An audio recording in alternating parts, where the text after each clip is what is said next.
Good morning, and welcome to all of you that have joined in the webinar today. Happy to see that quite a number of you have signed in to join us this morning.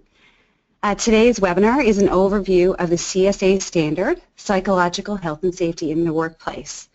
My name is Kathy Sturge, and I'll be your facilitator today. No doubt I have met many of you in previous workshops that we've done across the province, most recently the Supervisor Health and Safety.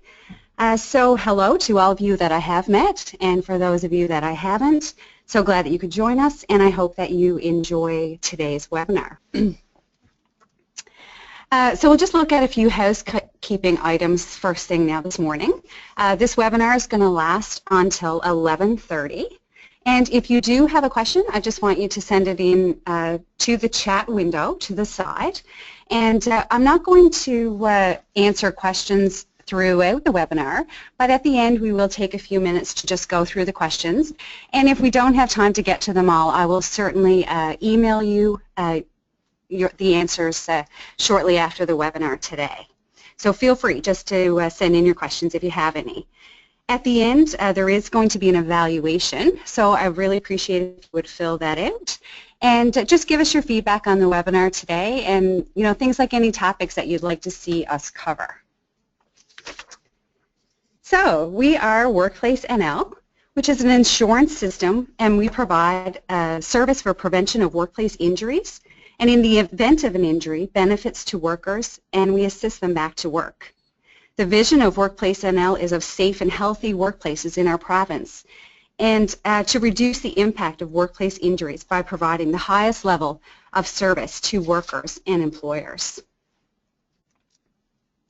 These workshops and webinars are provided to you from our Prevention Services Department, and this is just a list of some of the services that our department does provide. Our mandate is to promote public awareness of workplace health and safety issues, to educate employers, workers about workplace health and safety, and to provide services to health and safety committees, as well as many other services. So today we're going to look at, as I said, the CSA standard, Psychological Health and Safety. So mental health and psychological health and safety are topics that are gaining a lot of interest and attention in our workplaces today. Awareness that including mental health in your business model is important to your overall healthy workplace is becoming more prevalent and more well known. We are starting to recognize that poor mental health not only hurts an individual, but it hurts the organization that they work for. It's important that all levels of the workplace, including the board of directors, management, finance, human resources, get involved to incorporate the importance of good mental health at your workplace. There is no one right way to create a mentally healthy workplace, because every workplace is different, from the people that work there to do the work, to the work that needs to be done, to the leaders that run the organization, perhaps the size of the organization, and even the external environment. All of these factors play a role when it comes to an employee's good mental health. Today, as I said, we'll talk about the CSA standard, Psychological Health and Safety. We're going to discuss where the standard came from, who developed it. I'll also provide you the standards framework, what is included in the standard, and how you can begin to integrate it into your workplace. We're also going to look at what psychological health and safety in the workplace is, and what a workplace that is psychologically healthy and safe may look like. Finally, I'm going to share with you some of available resources to support the implementation of this standard. And there's good news. There's lots of great, credible, free, and easy to access resources that will help you with implementing the standard and develop a culture of support for it in your workplace. As you may know, part 2 of this webinar series will be held in September, and that webinar will provide guidance and resources on how to implement the standard in your workplace. So today we won't necessarily talk about how to implement the standard. That will be kept for the reviewed in the September webinar, but we're just going to talk about what the standard looks like today and what psychological health and safety is. So I just have a question for you now, and you can just respond there with your software. I'd like to know how many Canadians in a given week do you think are unable to work due to mental health problems? Would it be 3,000, 14,000, 50,000, or 500,000? So we'll just give you a second to answer that question.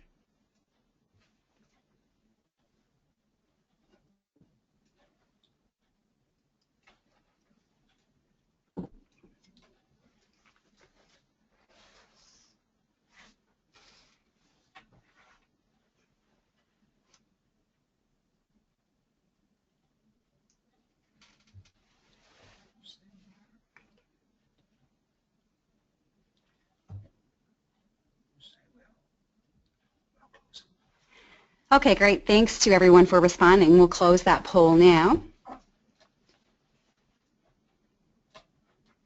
So, the results of that are we have 2% of you thinking it was 3,000, 25% answered 14,000, the majority, 52% answered 50,000, and 21% answered 500,000.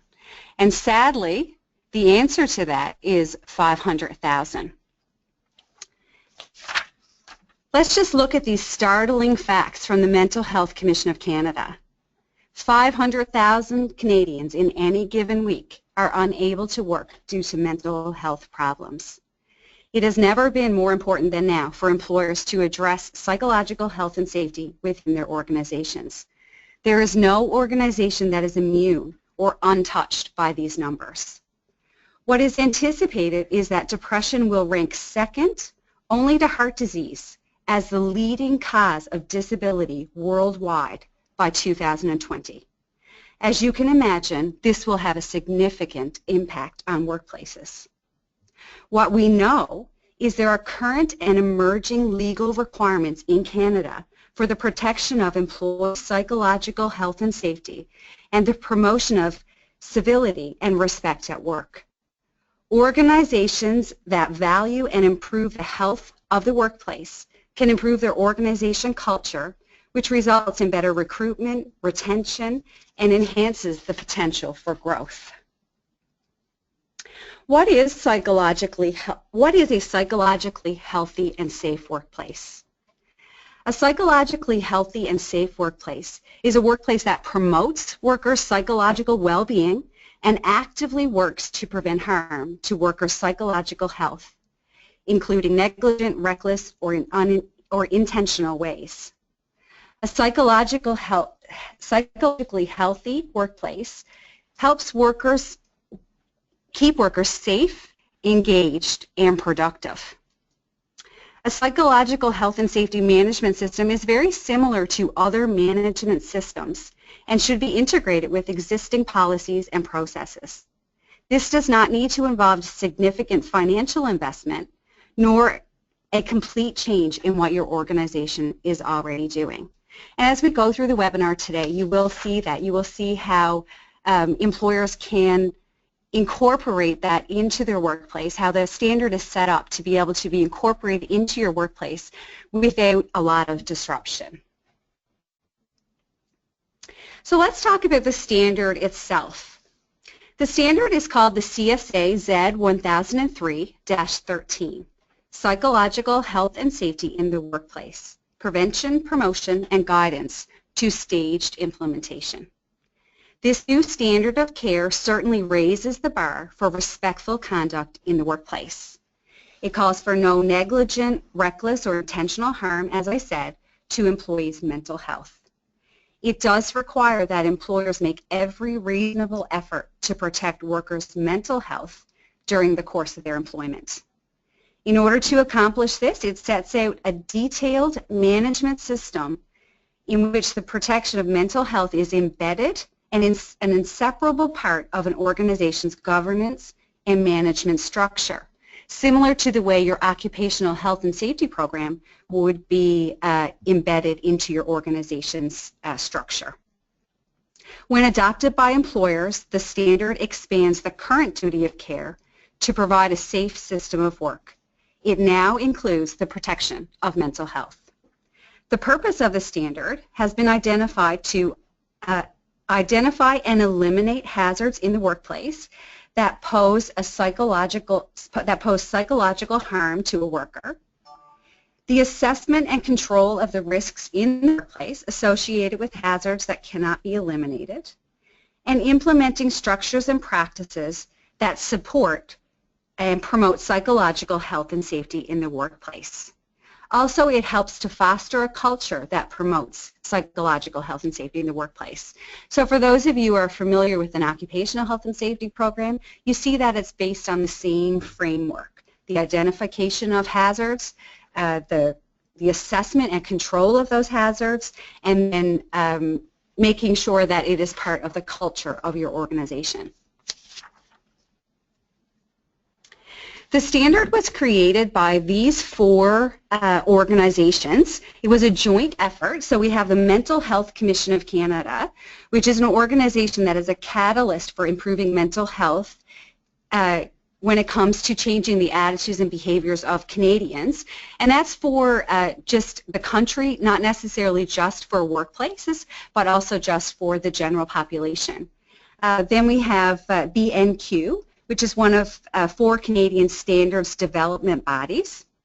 Then, of course, we have the CSA standard, which is a not-for-profit, non-statutory, voluntary association that is engaged in standards development. And many of you will be familiar with other CSA standards that they have developed. Also, the Standards Council of Canada, which is a coordinating body of the national standards, was also involved in the development of this standard. And they are all involved with the support of the standard now that it has been developed and released. So the standard is a voluntary standard. There is no law in Newfoundland and Labrador or Canada right now that legislatively requires an employer to implement it. So it is completely voluntary on an employer's basis whether or not they choose to adopt this standard.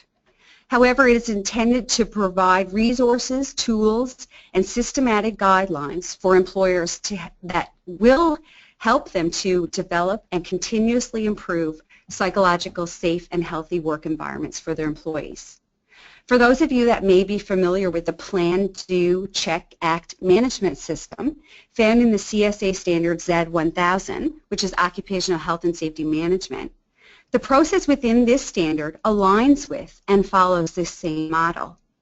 This allows for the integration of a psychological health and safety management system into the way you currently manage your business. The implementation of this standard is meant to be a journey of continual improvement.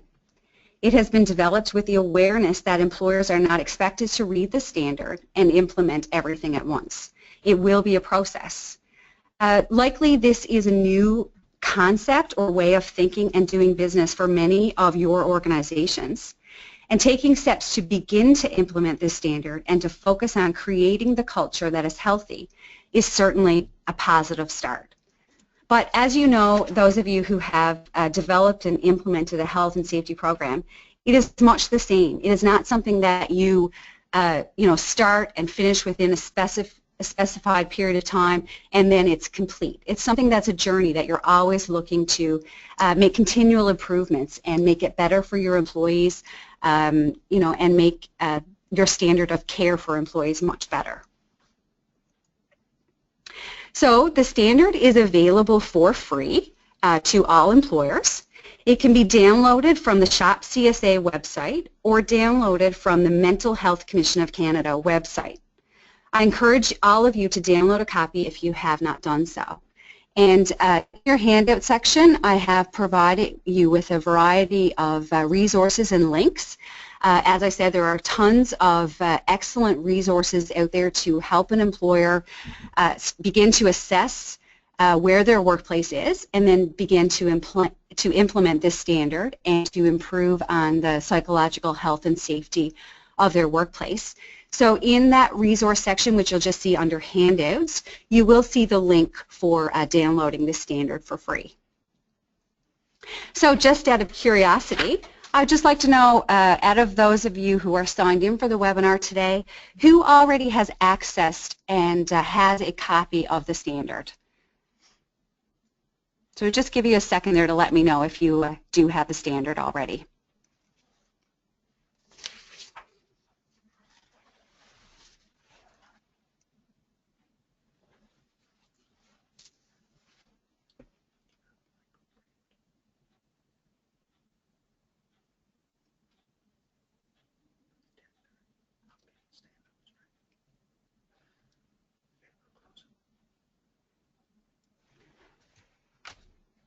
Okay, so we'll just close that poll there. Thank you for everybody who responded again.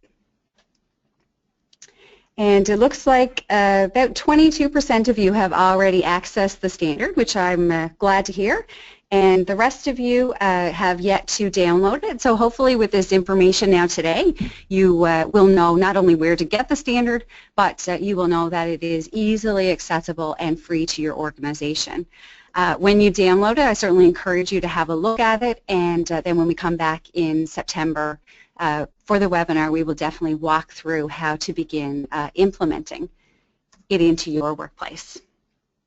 So here we have a statement made by Louise Bradley of the Mental Health Commission of Canada, and her quote just really speaks to now being the time for employers to begin considering the effects of the workplace on an employee's mental health.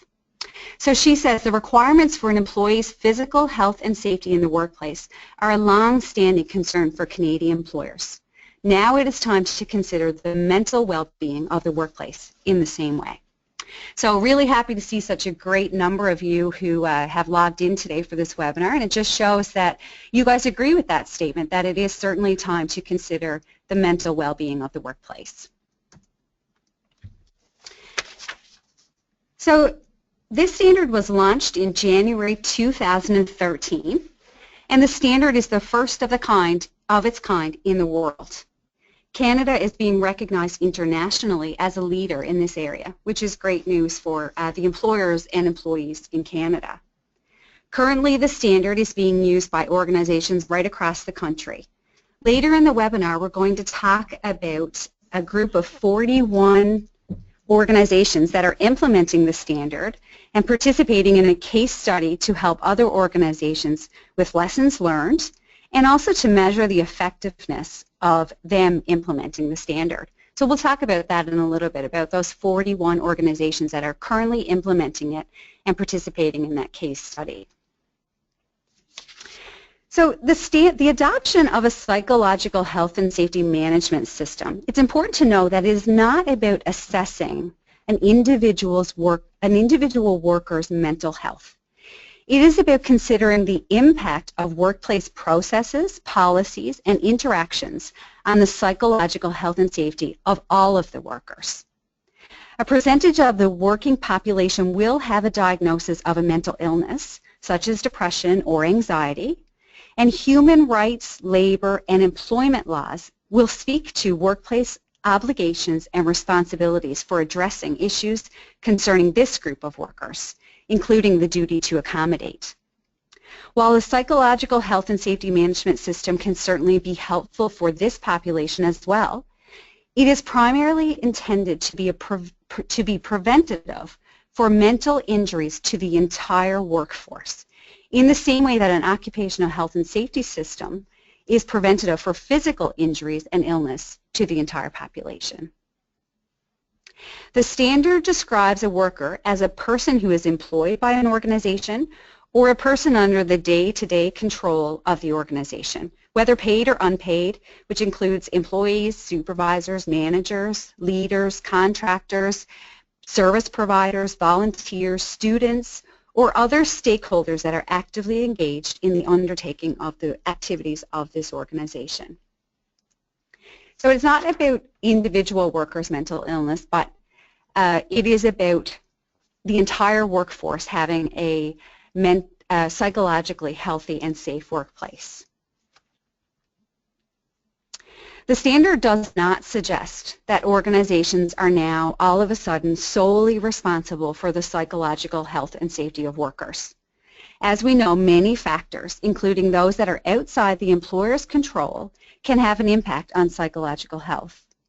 Some of these factors that are not related to the workplace could be genetics, personal issues or family concerns, financial challenges, and that would certainly be outside of what the employer is able to control.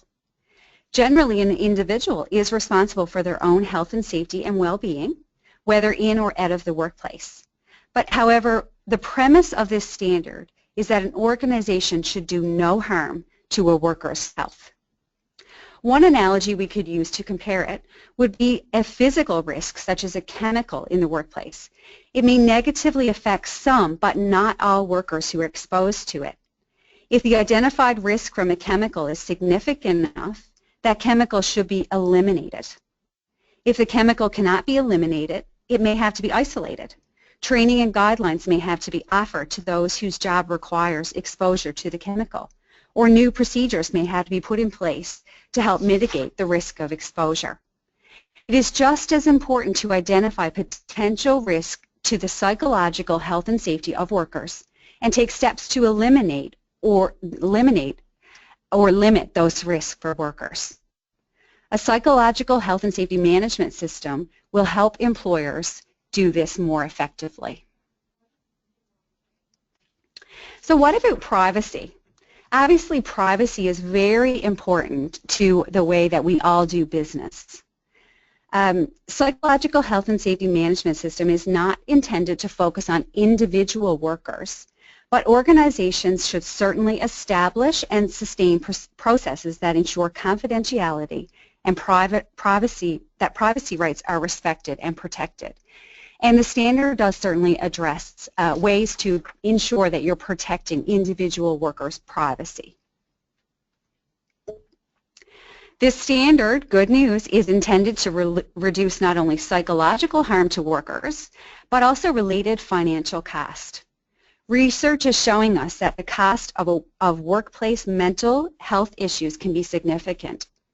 Mental illness is one of the leading causes of disability now in the Canadian workplace, and it is costing the economy approximately $50.8 billion in lost productivity, which is certainly a staggering number.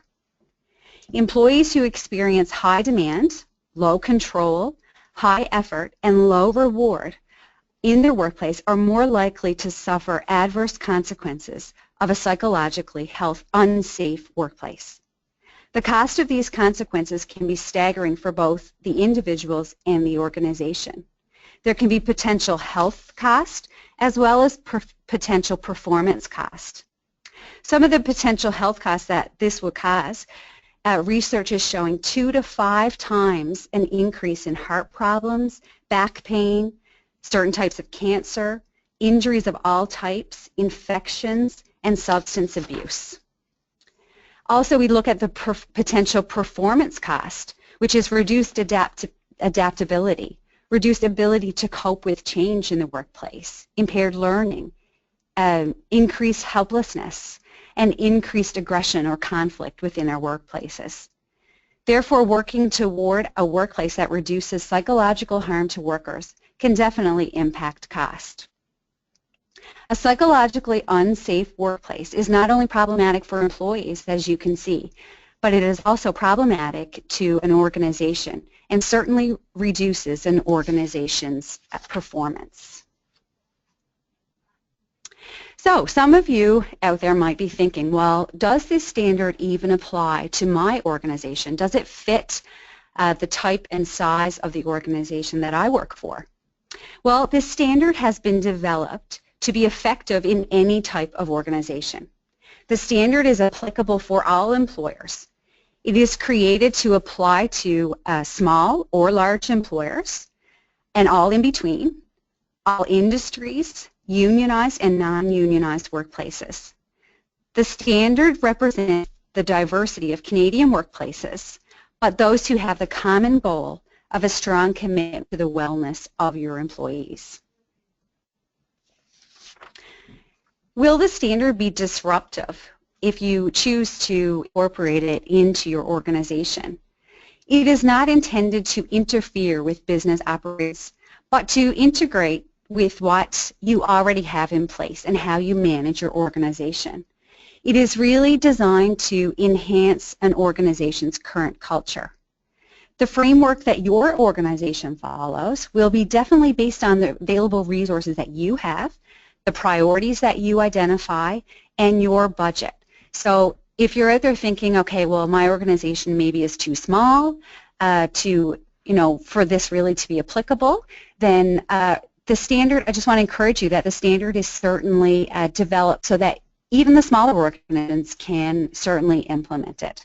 And for the larger organizations, you may think like this may just be too disruptive to my business, how much resources and time and effort will have to be put in place. And I just want to encourage the larger organizations as well that the standard is definitely developed to suit the needs of large employers as well. And as I noted at the beginning of the webinar, and I pointed out to you that in the handout section, there are so many free and readily available resources to assist with the integration.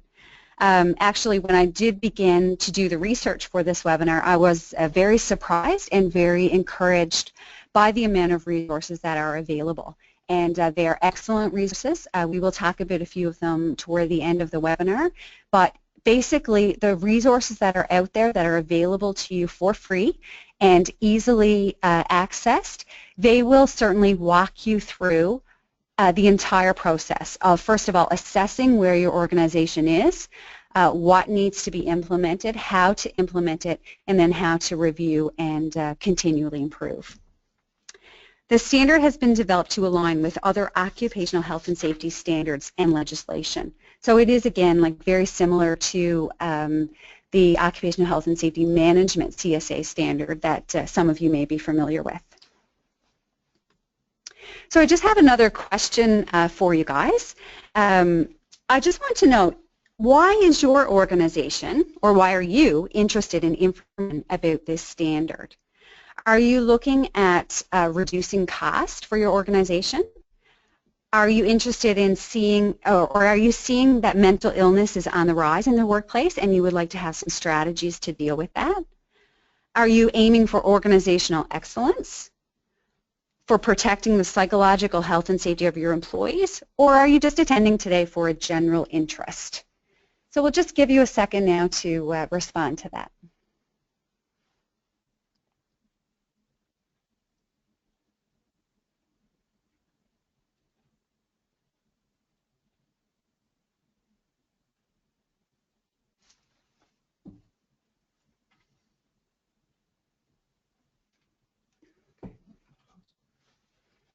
Okay, we're going to close that one now and just look at the results of why you guys are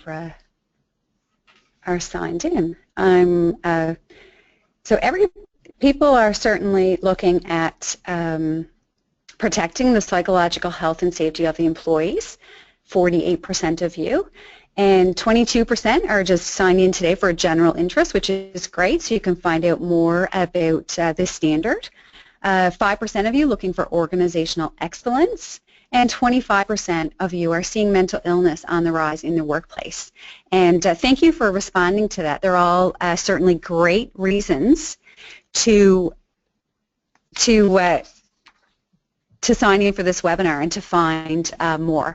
Really happy to see that the large percentage of you are looking to protect the psychological health of your employees. We're just going to take a little tiny micro break now. I just want you guys to change your position. You've been sitting now for about a half hour. So I just want you to take a few minutes to have a stretch maybe that you're comfortable with, or if you just want to stand up if you're seated and just kind of get the blood flowing a little bit. So just encourage you all now to take a little micro break as we do with all of our webinars and workshops.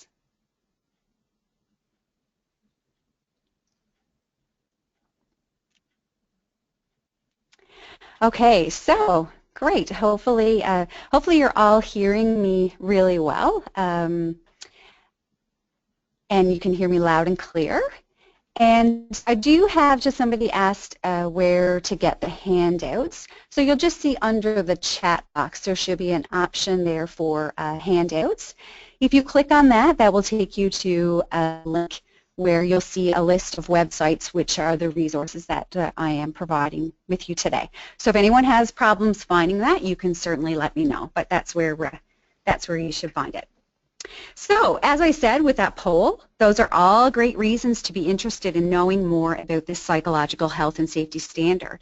They are all key drivers to why an organization would want to ensure that they create a healthy and safe environment for workers. Key drivers are the reasons why organizations would adopt this standard. 4 main areas that we would look at that make up a business case for improving workplace psychological health and safety would be risk mitigation, cost effectiveness, recruitment and retention, and organizational excellence and sustainability.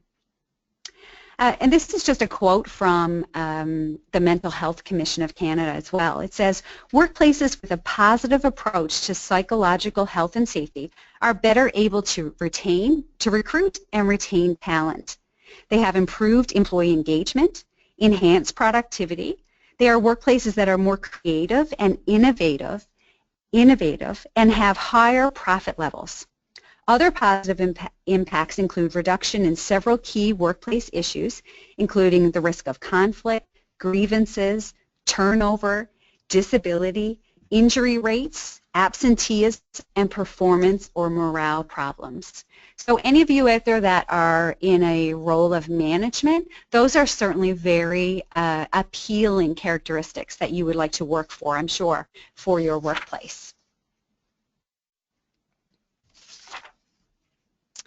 Over the past 20 years, there have been significant developments in both law and various scientific disciplines with regard to defining the need for psychologically safe and workplaces.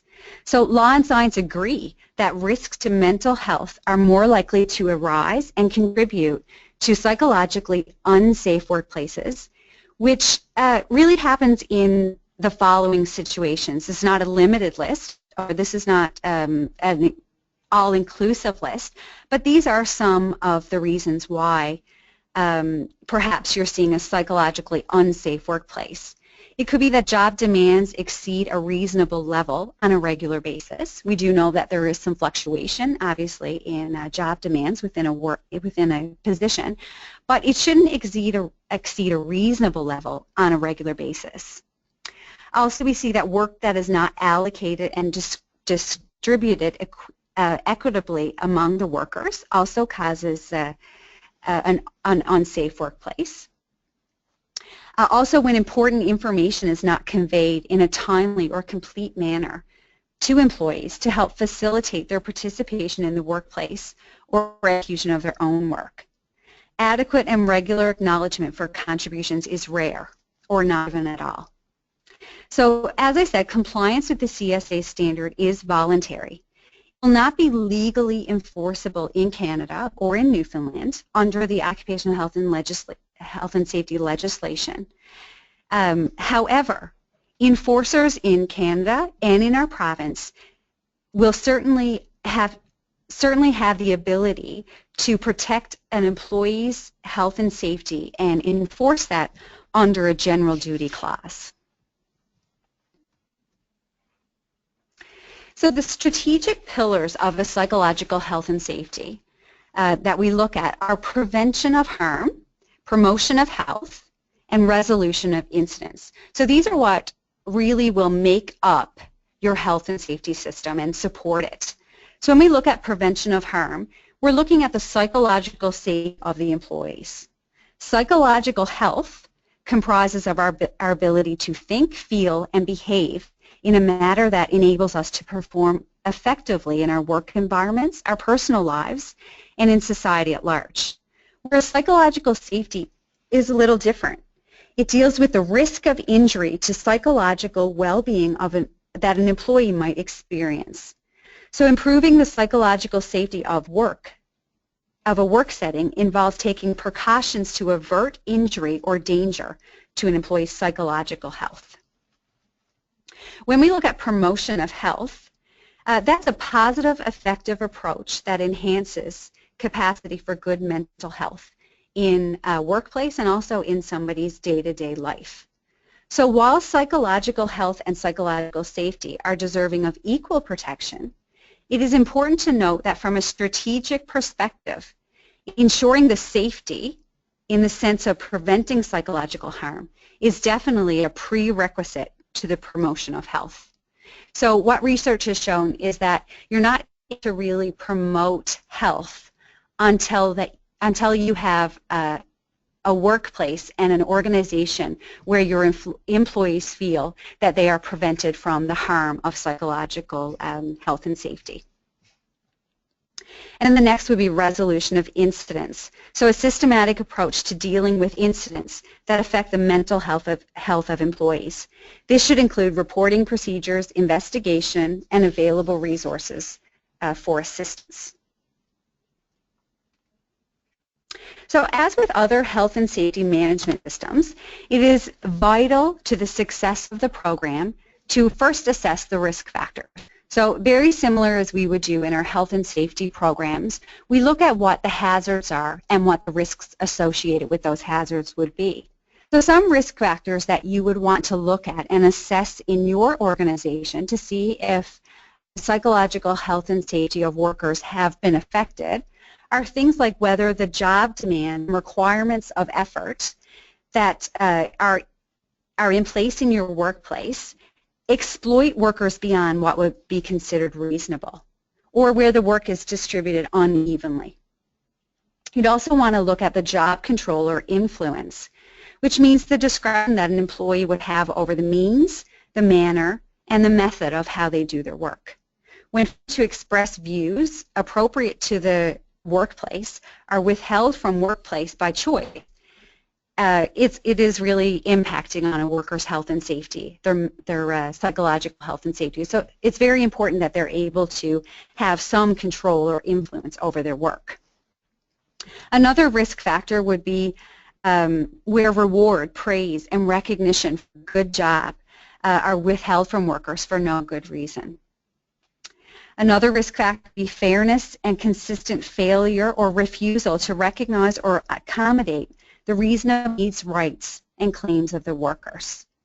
Perception of failure can arise from feelings that decisions are made without attention to due process. Another risk factor would be an organization where support for advice, direction, planning, and provision of resources and information is held from the workers by choice and not because of systematic constraints. So those are some of the risk factors that you would want to look at and assess in your own workplace. In just a few minutes, go through some of the factors that do affect psychological health and safety. And while we do that, you have a look at those as I speak about them, just determine if those factors are present in your workplace or not. So just a quick question to sort of assess the group that we have here today. I'm wondering if your organization already has an occupational health and safety program implemented and in place in your workplace.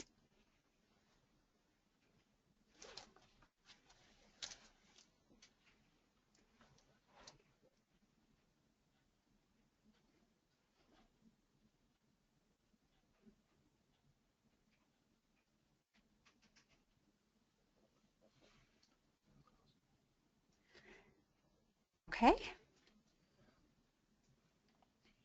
So that's excellent. The majority of you, over 90% of you, do have an occupational health and safety program in your workplace. So that's good news, because developing a psychological health and safety management system in your workplace is very similar to developing and implementing your occupational health and safety program. If you have already done that, then you have basis of understanding the implementation of any management system. So we're going to look at the framework for implementing this system next. And you will see that it, as I said, takes similar steps as you took to implement your health and safety program. And it is, as we often say, living and breathing. It is never complete, nor should it just sit on your shelf, but it requires continual planning, reviewing, and revision. And for the over 90% of you that indicated that you have a health and safety program, I'm sure you're very aware of that your program is never really complete. There's always the need for improvements, review, and revision as processes change, as maybe new equipment is introduced. Many of you know that the program is certainly something that is always ongoing and always has the need for improvement. So we're going to take a look at the framework for developing a psychological health and safety management system in your workplace. And this is the framework of the standard. So when you do access the standard, if you haven't already, and you look through it, you will see within it that this is the framework that the standard is based on. So these are we're going to talk about 5 different bricks, I guess, that make up your psychological health and safety management system. And what we're going to look at, those bricks, are leadership, planning, implementation, evaluation, and review. And again, I'm sure all of these sound very familiar to those who have the health and safety program implemented. So first of all, we need to look at leadership. So implementing any type of management system in our workplace requires strong leadership. Managers and management in our workplace certainly have an increased obligation to understand mental health and how it affects the workplace. They would need to work toward a workplace environment where employees can feel comfortable talking about psychological health and safety, and beginning a dialogue in the workplace about psychological health and safety can certainly be one of the first steps of the implementation.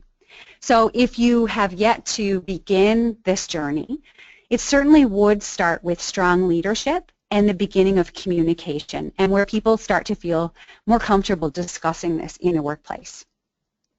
One way to create this environment is to communicate what benefits are available to the employees to address mental health. So this could include, for many of you, your benefit package, maybe your EAP program.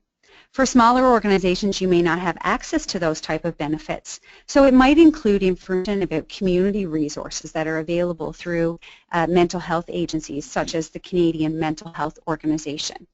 But regardless of, again, your size or what type of workplace you are, certainly the conversation needs to start, and employees need to start feeling comfortable about talking about this in the workplace, and they need to sense that leadership is on board and being a strong support.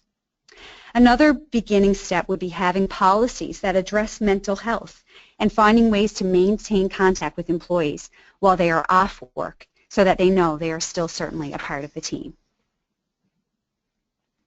The second brick that creates the framework would be planning.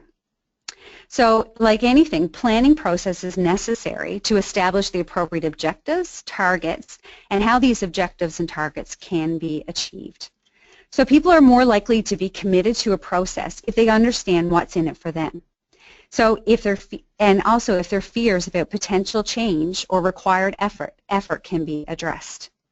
Effective communication, again, can help engage both labor and management in supporting psychological health and safety in the workplace. So people really just need to know what's in it for them and how this change in your workplace is going to affect them. To implement this standard, it is vital to obtain senior level commitment, and lots of times a director from senior leadership can help ensure that all members of the operation are engaged with the policy. So very similar as we would have our occupational health and safety policy statement that in our province is required to be signed by the highest ranking individual in the organization and dated, reviewed on a regular basis. It would be really important to start with a policy that says the organization is committed to implementing this and ensuring a psychological healthy and safe workplace. And it is also important in the planning stages to begin to obtain a commitment from the workers to participate in this process, rather than just having them comply with it. It is critical that in psychological health and safety, that psychological health and safety is impacted by the way in which all workers interact on a day-to-day basis. Our next brick would be implementing this type of system in your workplace. So it would include strategies to improve and sustain psychologically health and safety workplaces. So to implement a system like this, you would need to include things like identifying and utilizing the available resources, establishing preventative and protective measures, identifying the hazards and how you're going to eliminate or control them. Also, you need to look at the plan for communication and education to your staff. You would need to establish clear responsibilities and accountabilities. And also, you would need to look at critical event preparedness and reporting and investigation if something does happen. So again, all of these are very similar to implementing your health and safety program. So I continue to make that point so you can see that this is not something that's impossible to do or that you need to have too much knowledge or too much information in order to be successful in it, but it's very much just the same as implementing your health and safety. It's really about identifying what can help you, looking at what the hazards possibly can be, planning for how to deal with those hazards, having things like emergency response, training, communication, all of the same things that we would consider make a health and safety program successful. And then, the same as your health and safety program, you'd need to look at evaluation and corrective action. So whenever strategies are implemented, the intention has to be to provide a continual improvement loop where organizations assess, address, and then adjust their psychological health and safety management system. And then finally, the last brick would be reviewing and continual improvement. And as we talked about, this management system is very much set up on the management system of plan, do, check, and act. So this ensures that the leadership is aware, committed, and provides receives and provides continual feedback. So it is something that you always need to be looking at, assessing, and determining whether or not it's being successful in your workplace. If changes need to be made, you need to look at ways to measure your changes, to measure what you implement in the workplace and see if it is effective and if it is making a positive change in your workplace. Management decisions made with full awareness of the impact on psychological health and safety certainly result in reducing or eliminating progress. Regular review of outcomes and evaluation by management can certainly support the process of continual improvements. Okay, so hopefully everybody's hanging in there okay and everybody's doing well. I know this is certainly a lot of information, and again, if you do have questions, I encourage you to just type them in the chat, and we will certainly get to them at the end, or I will respond to you individually by email. So now we're going to look at 13 psychological factors that the standard addresses. So the standard addresses 13 different psychological health and safety factors. These factors are all interrelated and therefore definitely do influence one another in a positive or negative way. Positive or negative changes in one factor certainly are likely to change other factors in a similar way. These 13 factors are relevant to Canadian organizations and employers, whether the organizations, again, are small or large, in the public or private sector. These are elements that impact employees' psychological responses to work and work conditions. They potentially could cause psychological health problems. These factors include the way work is carried out, like things like deadlines, workload, work methods, and also the context in which the work occurs. So including the relationships and interactions between management and supervisors, colleagues and coworkers, and clients or outside customers. These workplace factors that we're going to discuss are organizational or systematic in nature and therefore are within the influence of the workplace. Addressing them effectively has the potential to positively impact worker mental health, psychological safety, and participation. This can in turn impact productivity and your bottom line. So the upcoming statements for each factor are provided to help you think about your own workplace and the current state. The more strongly you agree with the statements, the more likely you have a psychologically safe workplace. These factors are elements that impact employees' psychological responses to work conditions, and potentially causing psychological health problems. They include, as I said, the way the work is carried out and the methods in which it is carried out. So as we go through these 13 factors, what I would like you to do is just think about your own workplace and whether or not these factors are present in your workplace or not. Would you agree with that your workplace fits the description or not? And it's a good assessment for you to just sort of start looking at, how healthy is your workplace for when in regards to psychological health and safety. So just as we go through them, I just want you to think about your own workplace. And again, these when we look at these factors, just keep in mind that implementing the standard helps to improve these factors in your workplace. So the first one we're going to look at is psychological and social support. So workplaces with good psychological support are places where employees feel safe to talk about what's going on with their own mental health. When struggling, they feel supported and they are able to stay productive and still maintain good and healthy relationships. So when this factor is being addressed in the workplace, what does that look like? Well, it looks like supervisors and coworkers are supportive of employees' physical and their mental health concerns. It is typically a workplace that you can characterize trust and fairness. An organization with good psychological and social support would offer services or benefits that address worker psychological and mental health. That workplace would also have a process in place to intervene if an employee appears distressed at work.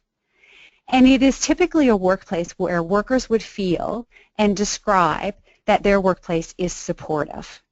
So again, just as we go through these and talk about them, you can think about your own workplace. Would you feel that your workplace is a supportive workplace and that there are services and benefits for you and for your workers if there should be some problem with your mental health or if you're experiencing some challenges in that regard?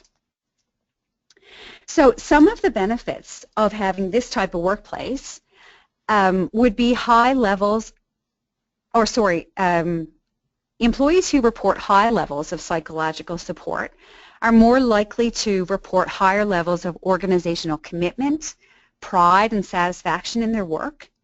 There are typically lower levels of presenteeism and is more likely to give the organization maximal levels of discretionary effort on a regular basis. So those are some of the benefits of a workplace where employees feel that support for psychological and social areas.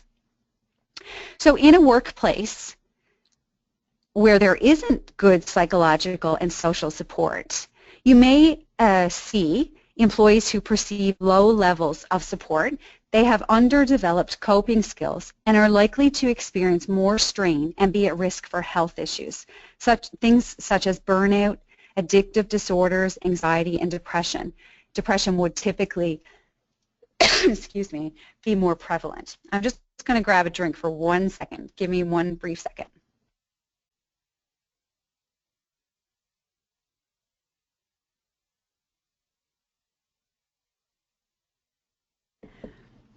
Okay, sorry about that. There's certainly a cost of doing nothing when it comes to providing a workplace that is supportive. Employees that perceive low levels of support are at greater risk for decreased levels of productivity. In addition to that, there's also increased risk for cost because you're looking at medications, lost time, disability.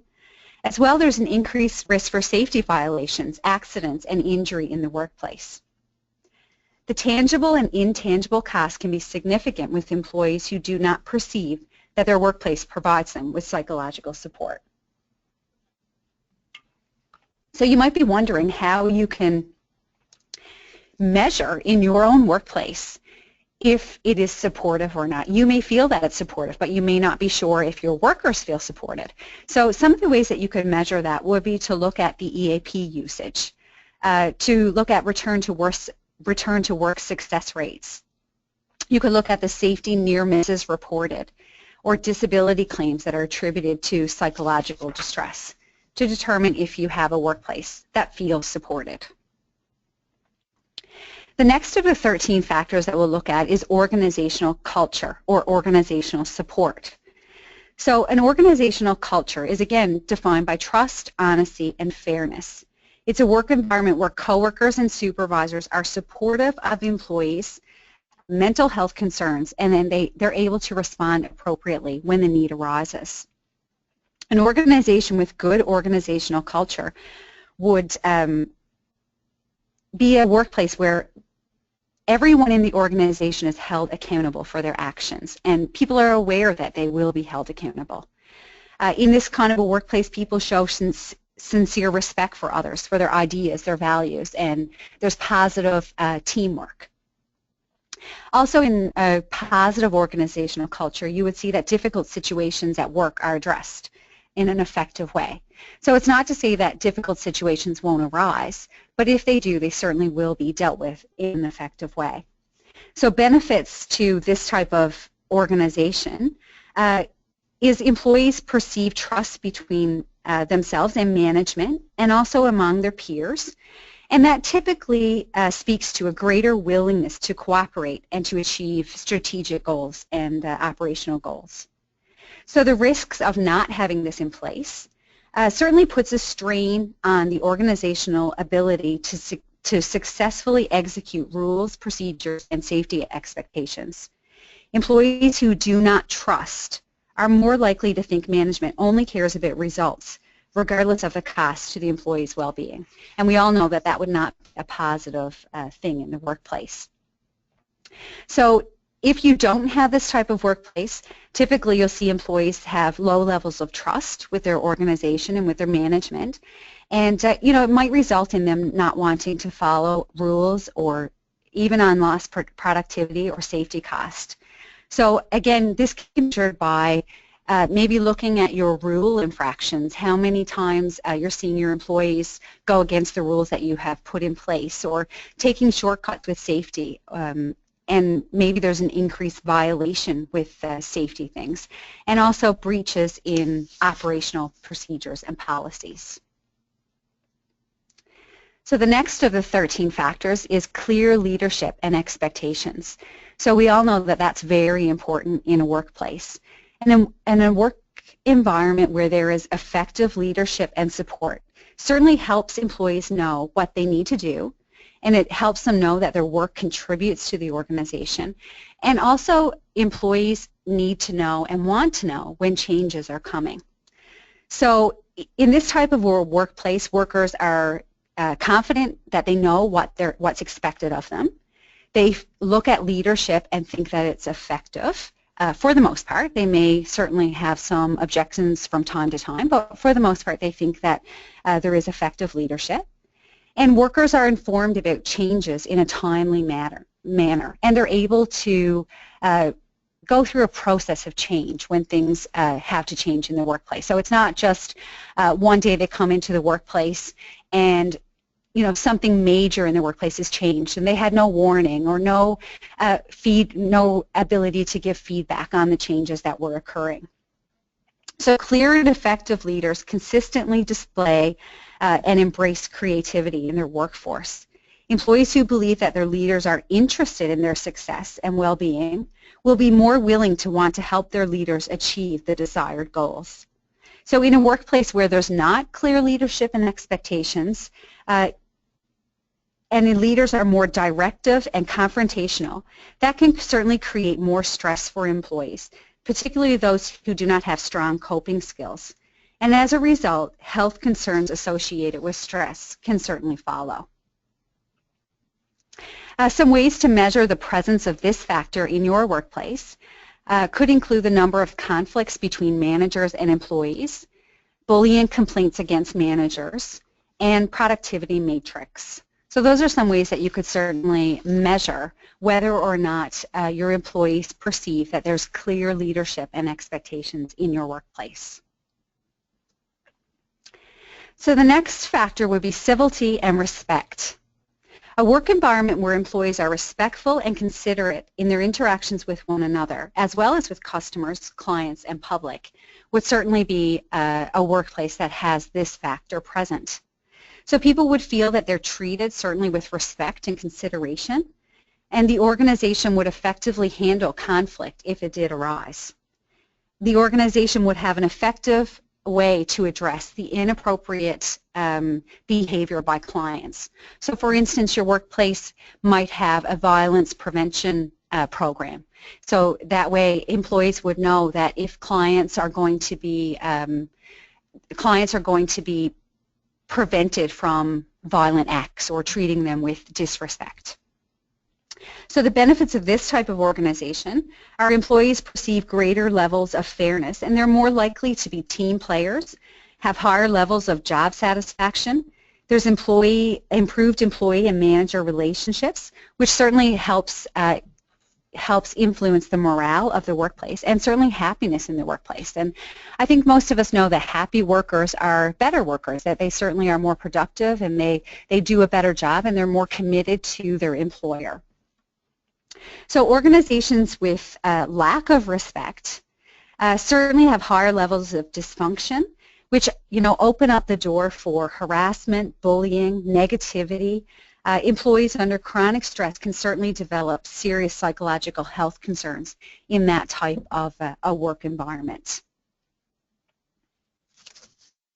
So if you wanted to measure whether or not you had this type of workplace, a workplace that was respectful, you could look at your number of customer complaints, your grievances, harassment investigation, maybe bullying complaints, how much discipline is happening or needed to happen.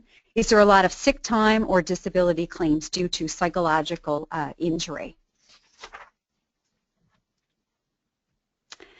So the next factor is psychological demands, and I'd just like to remind you that with these factors, these are factors that you would use to assess where your workplace is when it comes to a psychological health and safe workplace. So if these factors are present in your workplace, then you have started or you are already doing a good job protecting and looking at the psychological health and safety of your workplace. And that's a very positive thing. And if you reflect back to the beginning of the webinar, that's what really helps you to reduce that cost and to ensure a productive environment. If you're in a workplace where these factors are not present, so you're not seeing a lot of trust and fairness, you're not seeing good relationships between your management and employees, then that's a workplace where you certainly need to start looking at how those factors are affecting the psychological health and safety of your workplace, which in turn certainly affects the mental health of your workers. So the next one, psychological demands.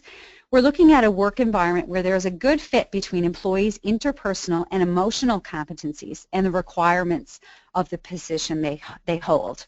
So the worker feels confident and is experienced and has the training and skills that they need in order to do the job that they have to do. So it's a good alignment between the employee's psychological competency and their job competency. So when there's a poor job fit, it certainly increases the employee's risk for strain and health-related illness in their career. Employees with underdeveloped coping skills are even more at risk for experiencing stress-related symptoms that attack their sense of well-being, self-esteem, and mental health. So in a workplace where this is not prevalent, employees definitely would be impacted by lack of productivity, inability to stay in the job, their quality of work would be less, problem-solving skills would definitely be affected, there would be more conflict in the workplace, and there would be certainly a lack of job success. So then we look at growth and development. So this is a work environment where employees receive encouragement and support in the development of their interpersonal, emotional, and job skills. So in this type of environment, an employee would feel that there is opportunity for growth and development in their job and in their workplace. So they may look at the fact that there is educational opportunities or training opportunities. They may look at the fact that they're able to gain skills to make them better at the job that they're doing, or there might be opportunity for advancement within the organization. So an employee that believes that their organization cares about their development and provides them with those opportunities to develop skills and enrich their careers, they're more likely to support organizational objectives and goals. Employees who are unsatisfied with this need for the ability for learning and growth, they're usually at greater risk for job stagnation and boredom. And this certainly results in burnout and long-term risk to the employee's psychological and physical health. So it's really important in your environment and in your workplace that you feel like there is opportunity for growth and development. And that doesn't necessarily always mean climbing the corporate ladder. Sometimes that can just, as I said, mean getting better at the job that you do. And there's a lot of satisfaction for people, and that's certainly positive to a person's mental health if they're able to access those opportunities. Recognition and reward. Everybody likes to be recognized for a good job. That's a work environment where there is an appropriate acknowledgement and appreciation for employees' efforts in a fair and timely way.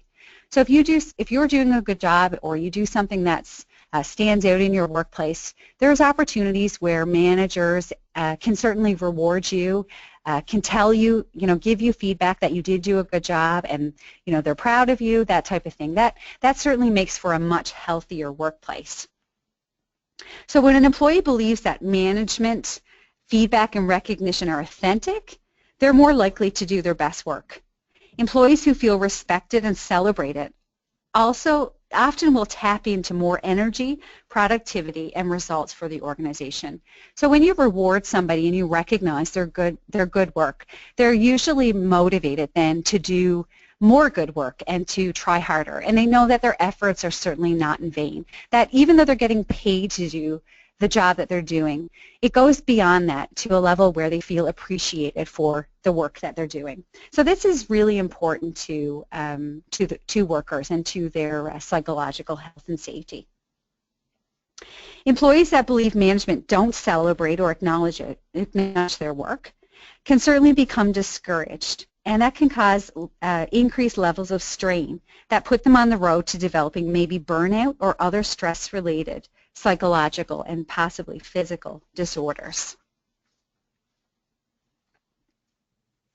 So I'm just going to encourage you now, we had a little micro break around 10:30.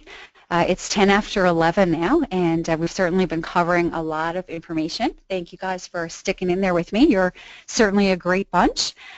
Just want to encourage you again just to take a little break, just maybe stretch at your desk or wherever it is you're taking in this webinar, and or maybe sit up, just change your position. Just be aware of that to make sure you're still comfortable and you're not just sitting in the one position at your desk. So just encourage you to take that moment while you're listening.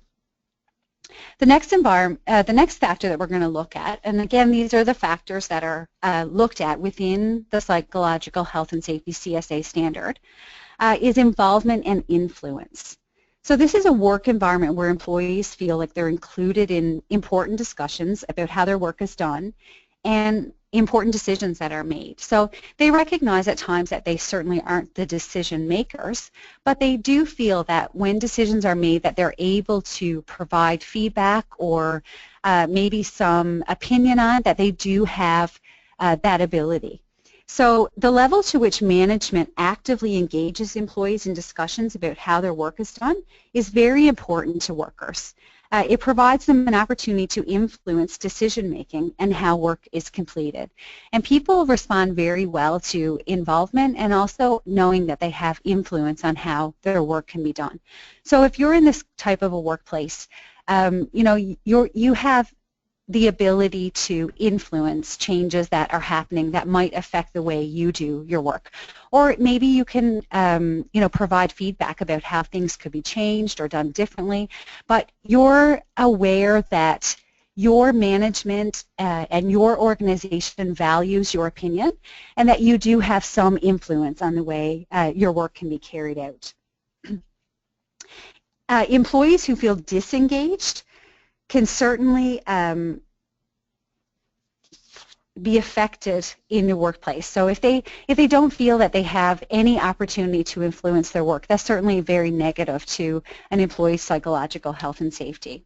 So some of the ways you could maybe determine whether or not that factor is present in your workplace is to look at the number of conflicts between employees and supervisors, the number of complaints or suggestions you're getting. Maybe there's a lot of turnover in your organization, and that might speak to the fact that employees feel that they have no involvement or influence in the way that the work is done.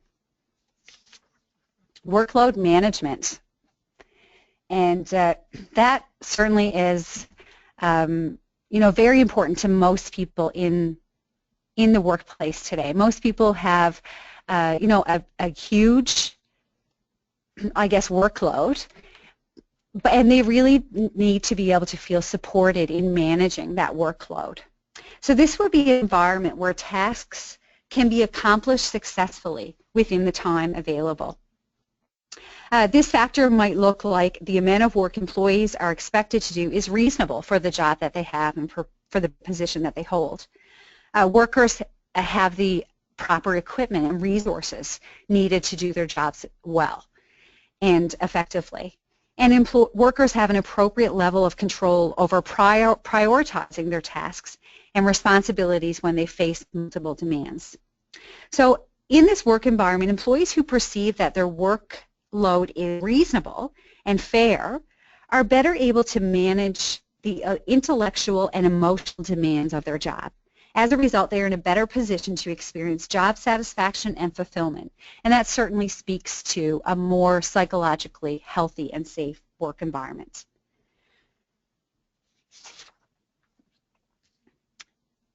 So some of the ways you could measure whether or not the workload in your workplace is possibly too great for your employees is to look at your retention rates, your accidents, your short disability claims due to psychological factors, maybe the percentage of time employees report having to do ad hoc work. So that's very significant as well, is that employees who are spending 30% of their time doing ad hoc work, so work that just comes up kind of spur of the moment, and they're not necessarily able to plan for it or foresee that work, then they're definitely more at risk for feeling overloaded because they're trying to get that work done as well as the core functions of their job. Engagement. So employee engagement levels are reflected in the physical engagement, so the amount of energy and effort that employees have to put into their functions, the emotional engagement, so the degree to which employees feel positive about the work that they do, and cognitive engagement, the level of focus and attention employees put into completing their functions. So in the type of workplace where there is good engagement, workers are willing to give extra effort when it is needed. Typically, workers are committed to the success of their organization, and they feel a personal satisfaction when their organization is successful in the goals that they have laid out. And workers are proud of the work that they do. Engaged workers are more likely to have lower health risks, and they're able to contribute to the organization's long-term success. Being fully engaged means employees look forward to their functions, and they certainly do get a sense of pride in the work they do. A work environment where there is recognition for the need for balance between the demands of work, family, and personal life would certainly be a workplace characterized by good balance. An organization that has good balance encourages workers to take their entitled breaks. So they're not expecting workers to work through breaks, lunches, work during their vacation or their time off. They encourage workers to take those breaks and the time off that they need so that they can refresh and to have a good work-life balance. workplace where there is good balance, workers typically feel that they can meet the demands of both their personal life and their work life. Workers have energy left at the end of the day. So that's really important. At the end of the day, workers should, they possibly could be tired and feel like they've had a long day, but they still are able to muster up the energy that they need to enjoy life after work. So that's really important as well. So employees who perceive that their employees are supportive of balance report more sense of control and confidence to cope with multiple demands and pressure. And that's really important in our workplaces, that workers feel that they have support for work-life balance. So just a couple more of these factors that the standard assesses. The next one would be psychological protection. So this is an environment where employees' psychological safety is ensured. The organization is committed to minimizing unnecessary stress at work. Immediate supervisors show concern about a worker's emotional well-being, and there are efforts made to prevent harm to workers from harassment, from bullying, from discrimination, from violence, or stigma. So in this workplace, a worker can feel confident that their employer has set their workplace up so they are protected from that. They feel confident that they can go to work and they won't be subject to harassment, to bullying, or those other things that we mentioned. So in this place, an employee can feel confident and safe to ask questions and report mistakes without fearing they'll be judged negatively or that it won't be dealt with. So the last factor we're going to look at is the protection of physical safety. So again, very important. Employee does not feel that their physical safety is important to the employer and is going to be protected while they're at work, then that certainly also affects the psychological health and safety of a worker. So a work environment where there is protection of physical safety is where management takes appropriate actions to protect the physical safety of employees. They feel safe about their physical work environment. The way their work is scheduled allows for them to have reasonable rest periods based on the amount of work that they're doing or the type of work. Their health and safety concerns are taken seriously, and workers get sufficient training to perform their work safely and successfully. So again, those are the 13 factors that are laid out in the CSA standard that they promote employers and organizations to assess and to look at and to determine if those factors are present in the workplace or not.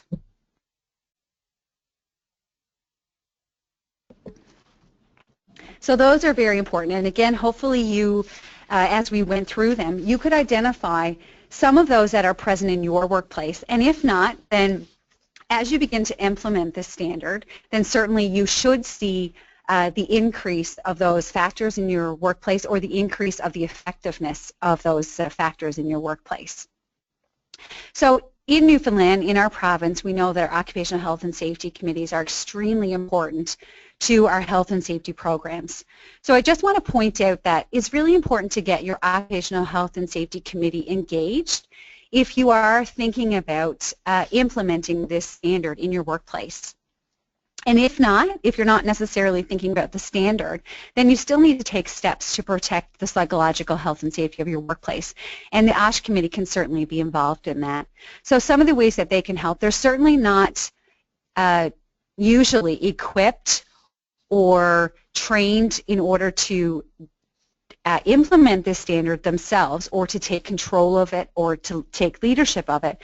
But some of the ways they can be involved is to help reduce stigma by engaging in education, training, and provided resources. So really important just to inform your health and safety committee about your desire, the employer's desire to implement a psychological health and safety system in the workplace.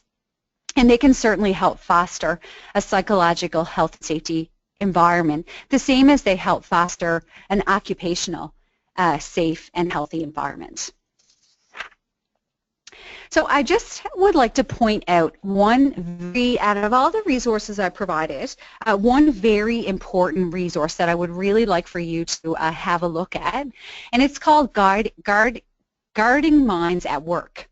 Website for that is just guardingmindsatwork.ca, and this website is developed formal framework for helping employers to assess and address the risk to mental health that are embedded in the ways to which work is being done. So Guarding Minds at Work is a unique, free, comprehensive set of resources designed to protect and promote psychological health and safety in the workplace. This is an amazing resource. If you go to this website and have a look at it, what you'll see there is right from start to finish of how to implement a psychological health and safety.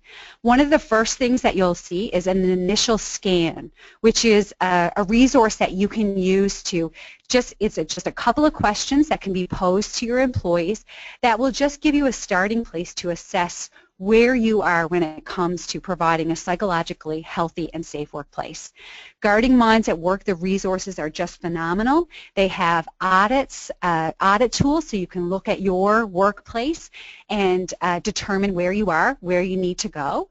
It lays out how you will implement the standard in your workplace. It is just a phenomenal resource. It has a lot of interactive tools that you can certainly use in your workplace to start promoting psychological health and safety. So just a great resource. Also at the beginning I mentioned that there is a case study research project happening in Canada for 41 organizations that are currently implementing this this psychological health and safety CSA standard. So these 41 organizations have agreed to implement the standard and to participate in the case study to help other organizations who are thinking about implementing the standard.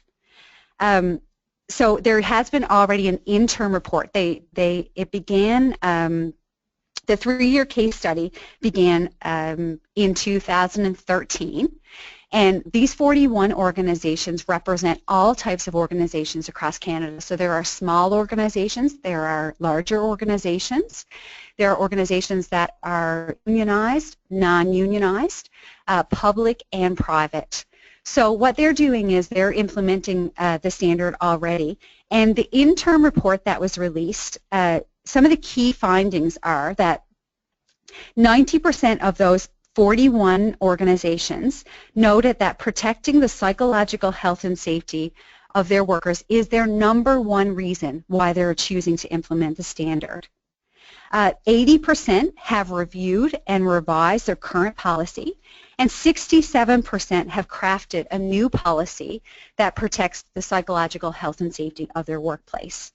As well, 80% of the organizations in this case study offer EAP services, and a percentage of this group are working to expand the services specific to psychological health. So if you want to look at the Mental Health Commission of Canada website, you can read that interim report, and that might help you get an idea of what implementing the standard might actually look like. So where can you start? This is a lot of information today, and I recognize that this is probably a very different type of webinar that you have attended with Workplace NL. It is likely a very new way of thinking in your workplace, and many of you probably do not have what you would call a psychological health and safety management system in place. So where can you start? Well, first of all, I'd like to encourage all of you that have not accessed the standard to do that today or in the next couple of days. Again, it is available for free. You can download it and just start looking at it. It is a complex document. There is no doubt about it. So today I've just tried to give you an idea of what's in it, the framework that that management system is built upon, and also some of the factors that you might want to look at to start incorporating or start assessing where your workplace is. So first of all, access the standard and read the standard. Then in your workplace, you want to look at who is going to take responsibility for it. So who is going to be assigned the responsibility to look at the standard a little closer and to begin taking action in implementing it. Also, I want you to take advantage of the free and credible resources that I have provided you with, and also sign up for the September webinar. So today we've taken an overview of what's in the standard, but in the September webinar it's going to be a little bit different, and what we're going to do is we're going to talk about how you can actually begin implementing the standard in your workplace. And we're going to show you the small steps that you can take to start improving the psychological health and safety of your workplace to begin to implement it. So in summary, just a couple of things. Take stock of where your organization is. Today, I want you to reflect on your own organization. Is it a psychologically safe and healthy environment? Are those factors, there's 13 factors we discussed, present in your workplace?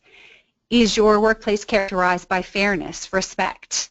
Is there ability for workers to talk about their mental health and psychological health and safety with their managers and feel comfortable? Has that conversation been started?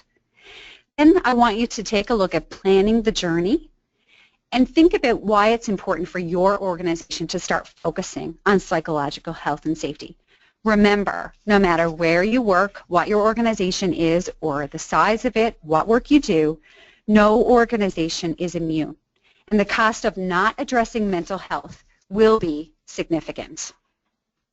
So again, I just want to thank you so much for joining us today. Unfortunately, there won't be any time for questions. We're right to the end time, but there are some questions already, and if you have them now, certainly type them, and you will hear back from me today on the answers to your question. For more information, for any of our webinars or anything that Workplace NL offers, I just encourage you to contact the nearest office to you. I work out of the Corner Brook office, so if you would like to speak to me, if you'd like to have a conversation or get my email address or anything like that so that we can talk a little bit more about this standard and how that looks in your workplace, then the number you can reach me at is right there on the screen, the 637-2700. And I just encourage you to call, just ask for me, they'll put you through to my line, and I will certainly walk you through any of the things that we have talked about today or answer any of the questions that I can help you with. Please feel free to visit www.workplacenl for a list of our services and things that we can provide to you as our stakeholders.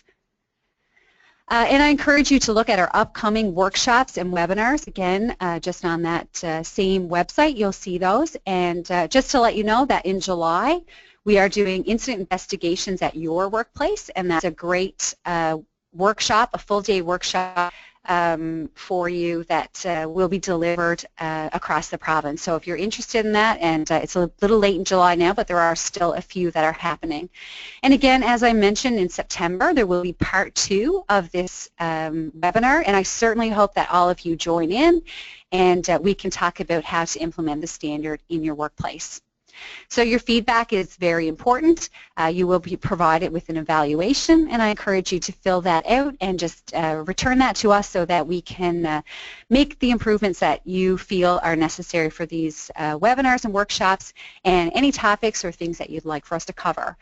This topic certainly is of much interest to many workplaces today, and that feedback was provided through other webinars and workshops that we've done, that people have a real interest in this.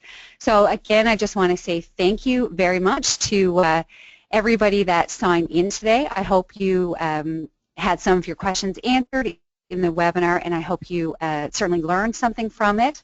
And I appreciate all of you signing in. So just enjoy the rest of your day, and looking forward to talking to you again in September. Thanks.